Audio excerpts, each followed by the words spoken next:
Ladies and gentlemen, boys and girls, welcome to another broadcast of the Lawrence Report. On tonight's broadcast, we will be discussing episode 11, Missing While Interracial. Oh boy. Okay, Missing While Interracial. This one was a lot. There was a lot going on in this episode. Very heavy, very deep, very thought-provoking. Now, this episode here is definitely for my brothers that are dating white women. Some people call them snow bunnies. There's a famous doctor. You might have heard of him. He goes by the name of Dr. Umar. He wanted to share his thoughts about brothers dating outside their race. Let's hear it, Dr. Umar. Black queens forever, snow bunnies never. All right, yep. And as you can see, Dr. Umar with his quick thoughts right there. But anyway, and this right here was actually, this part that I'm going to talk about was actually one of my favorite parts of the episode. It's dealing with Brandon's mother, right? And it's the conversation about interracial dating even in 2023, right? Brandon was asking his mother, how do you feel about me bringing home a white woman? How do you feel about, opposites attract, right? And the mother is very tearful. And, I put up a tweet about this right here. You guys can see my tweet right here. And basically what I was saying was, even in 2023, right, with, all the progress we made in America, you still have to be careful when you're dating outside your race. All right, y'all, let's get into this episode right here. We see in the early stages of this episode, Gabby has like this board up of Annie. Annie was the girl that was trying to rescue young Gabby back in the day, right? And she's connecting all these dots, trying to trace back, what happened to Annie. So she goes down to the basement and she approaches Sir about the situation, right? And Sir is like, well, I didn't really kill Annie, but I had that red ribbon to make you think that I did kill her because I was trying to mentally manipulate you. This episode right here, it really set up, how Gabby ended up basically getting kidnapped by Sir. It really set up the early stages of their relationship and just how did all of this and terrible nightmare, like how did this thing even happen, right? So Sir takes Gabby to basically his home and he surprises her with this incredible bookshelf. Of course, Gabby loved reading. She was into the arts, literature, things of that nature right there, right? And she's like, well, I need to call my dad to let him know where I'm at or whatever. And she, thinks about doing that.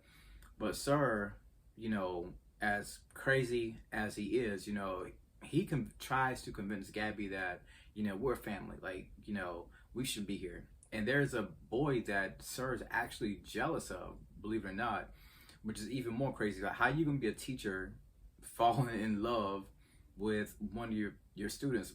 I mean, I shouldn't be surprised by that because we see it all the time in today's news, but it still just kills me that kind of thing where there happens. Anyway, Sir becomes jealous of this young man who Gabby seems to like, right? So then that's when we find out how how Sir ends up kidnapping Gabby. Also in this episode, I love how Margaret is still working with her counselor. She told her counselor, I've been going past an hour now when it comes to the bus station, but the counselor basically wants her to skip a day in a nutshell, right? Because she wants, Margaret to eventually get herself off of going to this bus station every single day, waiting, hoping to see the return of her child. In this episode, we meet Brandon Davis. Brandon Davis has been missing for a couple of days, and his family decides to turn to Mosley and Associates, right?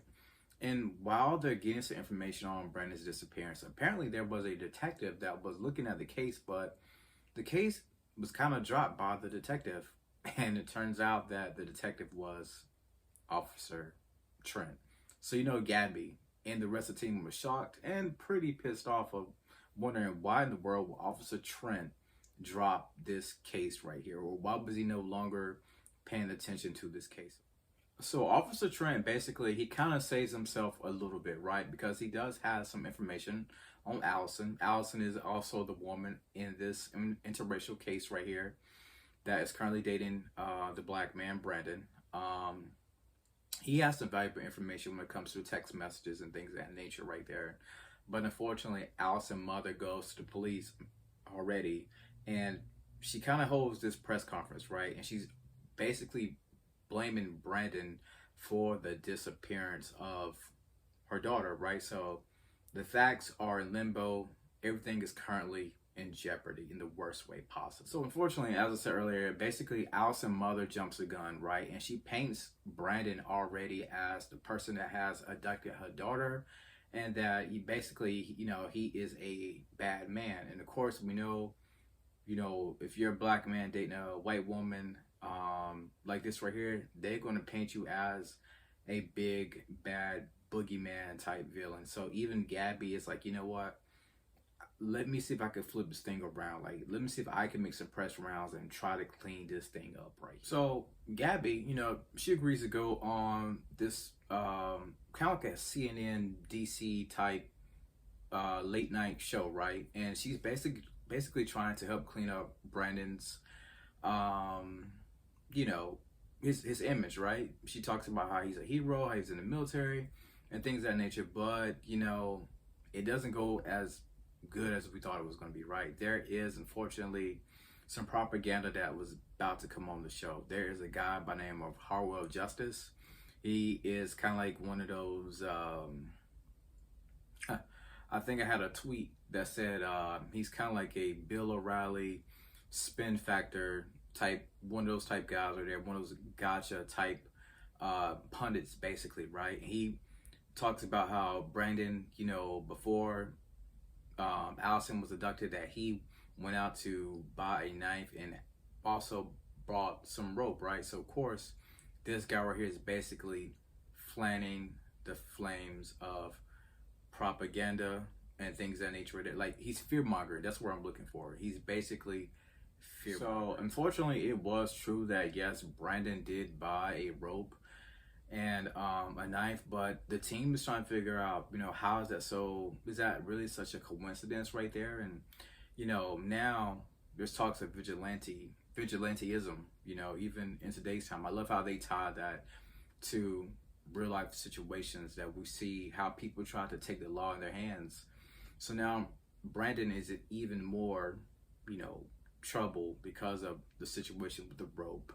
And the team, they dig deep, of course, and they find out that, she did have a boyfriend. And they end up asking him a couple questions about the situation. I get the feeling that Brandon was more of like the side dude. But the other guy in the show, I forget the guy's name, but I guess her real boyfriend, the hedge fund guy, was actually her main dude, but Brandon was just like the side dude.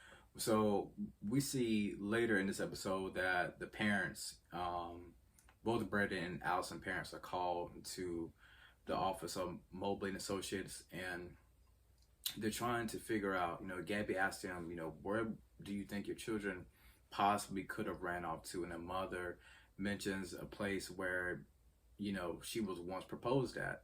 And that is where they end up finding Allison and Brandon. The team, they assemble together and they do end up finding Brandon and Allison together, but they are a part of this this blood bank infusion situation, right? Something I've never seen before, actually. So it took me by surprise when I saw that kind of thing, right? So there's immediately rushed to the hospital, and both Allison and Brandon are going to be okay, right? There was even while they're at the hospital, they had beds right beside each other, so that was a happy ending right there. The mother of Allison's mother and Brandon's parents, everybody pretty much hugged each other, and it was a pretty good happy ending right there. Right. I forgot to mention this right here. I don't know how I forgot this right here, but Gabby asked Trent to look into a cold case for her about the Annie situation, right? And he did get back with her on some chilling details about Annie, right? It turns out that we all thought, including myself, we all thought that Sir might have killed Annie, but unfortunately, what he did was he flipped it to the point where she would be sent to a mental hospital, right? And later, she ended up dying in a car accident, right? Because he completely changed the script. So instead of, him killing her, it's kind of like she almost did it to herself because nobody believed her about how there was a girl that was missing. And basically, she kind of went, I guess you say, like mentally crazy. Right. And the crazy part about Sir is, he mentally did this thing where, Annie would basically seem like she was telling these made up stories and that nobody believed her, that she would be going crazy. And her parents basically committed her to a crazy hospital, right? And as Gabby's talking to Trent, she mentioned something, I'm paraphrasing here. She's like, so Sir was telling the truth. And Trent is like, what did you say, Gabby? Like what? Like, run that by me one more time. So then she starts freaking out. She ends up making up something, and then she ends up hanging up. So now, Officer Trent has to think that just maybe,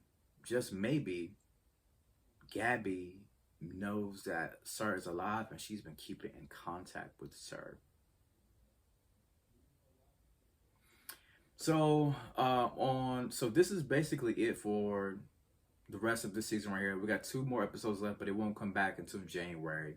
And then we see at the end of the episode that Gabby calls in Don.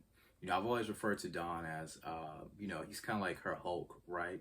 He's kind of like her big muscle. Whenever she needs something done, he's always right there by her side. So Gabby does end up telling Don the secret about Sir. It's about to go down. Woo! 2 more episodes, y'all. But it gave us this January break, so we gotta see. We won't get the final 2 episodes until January. So if you're watching this right here, let me know what you think about Found. Let's get down to nitty gritty, y'all. The nitty gritty. And as always, thank you for tuning in to The Lawrence Report.